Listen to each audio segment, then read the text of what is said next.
দর্শক, ত্রয়োদশ জাতীয় সংসদের প্রথম দিনের অধিবেশন চলছে। আমি যাদের নাম পড়ছি তিনি হলেন গৌতম চক্রবর্তী, টাঙ্গাইল, তিনি সাবেক সংসদ সদস্য এবং সাবেক মন্ত্রী ছিলেন। এম এ মতিন 264 চাঁদপুর 5, তিনি মারা গেছেন। মুজিবুর রহমান মঞ্জু এমপি, কিশোরগঞ্জ 5, তিনি মারা গেছেন। আমাদের আনোয়ারুল হোসেন খান চৌধুরী, বিএনপির সাবেক সংসদ সদস্য, ময়মনসিংহ 9, তিনি মারা গেছেন। এবং অত্যন্ত গুরুত্বপূর্ণ আমাদের স্বাধীনতা যুদ্ধের 1971 সালে যিনি ডেপুটি চিফ কমান্ডার ছিলেন, যে মুক্তিযুদ্ধে এয়ার ভাইস মার্শাল এ কে খন্দকার বীরুত্তম, আমি বিনয়ের সাথে তাদের সকলের নাম ইনক্লুড করার জন্য অনুরোধ করছি। সেই সাথে মাননীয় সংসদ সদস্যবৃন্দের কাছে অনুরোধ করছি, আপনাদের জানা মতে যদি আর কারো নাম বাদ পড়ে থাকে তবে তারা যেন মাননীয় স্পিকারের সচিবালয়ে পৌঁছে দেন এবং তাদের নাম সংযুক্ত করা হবে। ধন্যবাদ মাননীয় স্পিকার। বলেন বিরোধী দলীয় চিফ হুইপ। জি, ধন্যবাদ মাননীয় স্পিকার। আসসালামু আলাইকুম। আজকের এই শোক প্রস্তাবে আরো দুই তিনটি নাম সংযোজনের জন্য আমি প্রস্তাব করছি, যে নামগুলো এই হাউজে উচ্চারিত হওয়া প্রয়োজন। আপনার মাধ্যমে আমি হাউজের কাছে প্রস্তাব করছি। আমাদের জুলাই গণ অভ্যুত্থানের অকুতোভয়ী সাহসী যোদ্ধা শরীফ ওসমান বিন হাদি, শরীফ ওসমান হাদির নাম শোক প্রস্তাবের জন্য আমরা প্রস্তাবিত করছি। ভারতীয় আধিপত্যবাদ বিরোধী লড়াইয়ের অন্যতম প্রতীক শহীদ আবরার ফাহাদের নাম আমরা প্রস্তাব করছি এবং ভারতীয় আধিপত্যবাদ বিরোধী লড়াইয়ের অন্যতম আরেকটি প্রতীক শহীদ ফেলানী খাতুনের নাম আমরা প্রস্তাব করছি। ধন্যবাদ মাননীয় স্পিকার। শোক প্রস্তাবে বলেছেন 3 বারের প্রধানমন্ত্রী, তিনি আসলে 4 বার শপথ নিয়েছেন প্রধানমন্ত্রী হিসেবে। 1991 সালে প্রধানমন্ত্রী হিসেবে, তখন রাষ্ট্রপতি শাসিত সরকারের সময় 1 বার প্রধানমন্ত্রী হলেন। তারপরে সংসদীয় পদ্ধতির সরকার ব্যবস্থা চালুর পরে তিনি আবার শপথ গ্রহণ করলেন, 2য়-বার প্রধানমন্ত্রী হলেন। 3য়-বার প্রধানমন্ত্রী হলেন 2001 সালে এবং 1996 সালে 6ষ্ঠ জাতীয় সংসদে তিনি প্রধানমন্ত্রী নির্বাচিত হলেন। এই 3 বার, 4র্থবার 2001 সনে প্রধানমন্ত্রী নির্বাচিত হলেন। তিনি অপরাজিতা। বাংলাদেশের রাজনীতিতে এরকম আর কোনো নজির নাই, উপমহাদেশে আছে কিনা জানি না।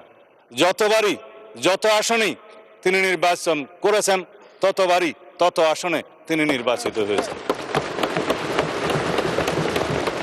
তিনি আপসহীন দেশনেত্রী হিসেবে খেতাব পেয়েছেন। বিগত সময়ে সামরিক স্বৈরাচার বিরোধী আন্দোলনের সময়ের ধারাবাহিকতায় বাংলাদেশের গণতন্ত্র যার হাত দিয়ে বারবার অবমুক্ত হয়েছে, সেই ধারাবাহিকতায় ফ্যাসিবাদ বিরোধী গণতান্ত্রিক আন্দোলনে অবিরাম সংগ্রামের মধ্য দিয়ে তার নজিরবিহীন ত্যাগের নজির স্থাপন করে তিনি খেতাব পেয়েছেন বাংলাদেশের মানুষের কাছে দেশনেত্রী এবং গণতন্ত্রের মা। আজকে সেই গণতন্ত্রের মা আমাদের মধ্যে নেই। তিনি নেই, কিন্তু তিনি আছেন বাংলাদেশের প্রতিটি মানুষের অন্তরে। সারা পৃথিবীর গণতন্ত্রকামী প্রত্যেক মানুষের অনুপ্রেরণা হিসেবে তিনি জীবিত থাকবেন তাদের অন্তরে। তিনি যদিও আমাদের মধ্যে শারীরিকভাবে নেই, সারা পৃথিবীর মানুষের গণতন্ত্রের অনুপ্রেরণা হিসাবে তিনি সারা পৃথিবীর মানুষের মধ্যে জীবিত থাকবেন, জাগরুক থাকবেন। তিনি আমাদের অনুপ্রেরণা জুগিয়ে যাবেন। তার সেই নেতৃত্ব, গণতন্ত্রের জন্য অপরিসীম ত্যাগ এবং তার সংগ্রামের কাহিনী আজীবন বাংলাদেশের ইতিহাস যতদিন থাকবে ততদিন এদেশের মানুষ স্মরণ রাখবে এবং অনুপ্রাণিত হবে। আজকে দীর্ঘ আলাপ করার সময় নেই, কিন্তু তার জীবনে নিয়ে আলাপ করতে গেলে জাতীয় সংসদের অধিবেশন একটি কেন, প্রত্যেকটা অধিবেশনই যেন কম হয়ে যাবে। সুতরাং আমি আজকের এই মহান জাতীয় সংসদে, যেহেতু আমাদের দীর্ঘ 17 বছরের রক্তের উপর দাঁড়িয়ে, যেই গণতান্ত্রিক সংগ্রামের উপরে দাঁড়িয়ে শহীদের আকাঙ্ক্ষার ভিত্তিতে যে ভিত্তি নির্মাণ হয়েছে, তার ভিত্তিতে আমরা এই জাতীয় সংসদে দাঁড়িয়ে আছি, সেই জন্য আমি আজকে সময় বেশি নেব না। এই কামনা শুধু করতে পারি তিনি আমাদের গণতান্ত্রিক সংগ্রামে আজীবন অনুপ্রেরণা হয়ে থাকবেন।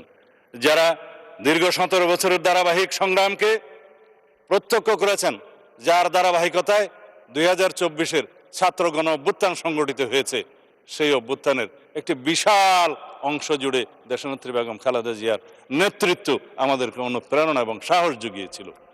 যারা জুলাই যোদ্ধা হিসেবে পরিচিত, যারা জীবিত আছেন, যারা ছাত্র গণ অভ্যুত্থানে শহীদ হয়েছেন, যাদের আকাঙ্ক্ষা এবং যাদের প্রত্যাশা, জনপ্রত্যাশা পরিপূরণ করার জন্য আমরা আজকে এই জাতীয় সংসদে আছি।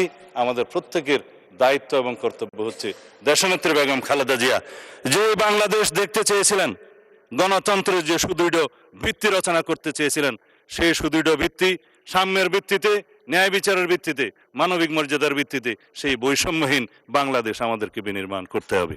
আমরা সেই পথেই যাব। মাননীয় স্পিকার, আপনাকে আবারও ধন্যবাদ জানাই। খোদা হাফেজ। বাংলাদেশ জিন্দাবাদ।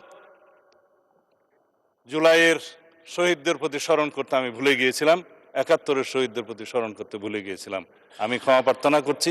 আজকে আমরা শহীদের রক্তের উপর দাঁড়িয়ে যেহেতু এই সংসদে দাঁড়িয়ে আছি, সেই জন্য আমাদের সকল শহীদদের প্রতি আমাদের বিনম্র শ্রদ্ধা থাকবে।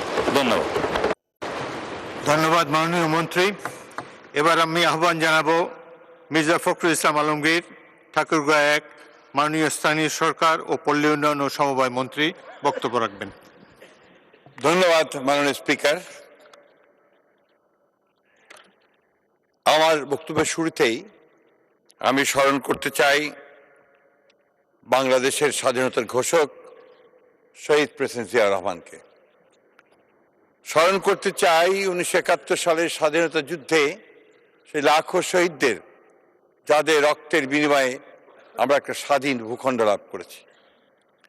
আমি স্মরণ করতে চাই একই সঙ্গে দীর্ঘ ১৮ বছর গণতান্ত্রিক সংগ্রাম করে যারা প্রাণ দিয়েছেন, আহত হয়েছেন এবং হারিয়ে গেছেন আমাদের সেই সব বীর সহকর্মীদের।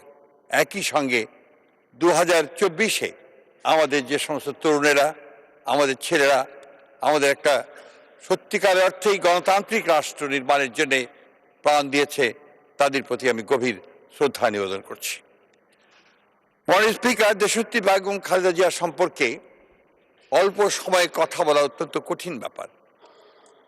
একজন মহিয়সী মহিলা, একজন অসম সাহসী নেত্রী, একজন দূরদৃষ্টি সম্পন্ন রাষ্ট্রনায়ক, যিনি বাংলাদেশে এই ৫৪ বছরের ৪৩ বছর রাজনীতিতে বিচরণ করেছেন দাপটের সঙ্গে।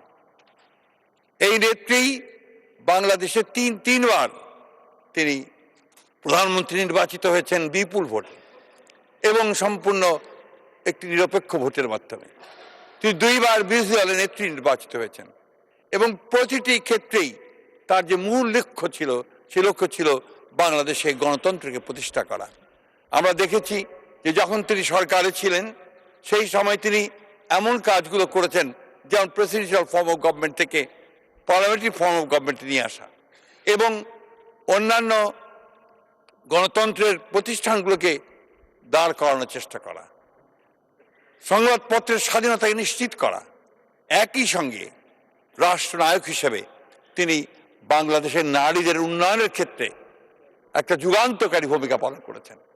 তিনি মেয়েদের ক্লাস 10 পর্যন্ত লেখাপড়াকে অবৈতনিক করেছিলেন এবং মহিলাদের ক্ষমতায়নের জন্য তিনি অনেক কাজ করেছিলেন। আমি বেশি কথা বলবো না, আমি শুধু কয়েকটা কথার, যখন তিনি প্রধানমন্ত্রী ছিলেন তিনি যে কাজগুলো করেছিলেন তার কিছু না বললে আমি মনে করি যে অবিচার করা হবে। তিনি প্রাথমিক শিক্ষাকে বাধ্যতামূলক করেছিলেন, যেটা একটা যুগান্তকারী পদক্ষেপ ছিল এডুকেশনের ক্ষেত্রে।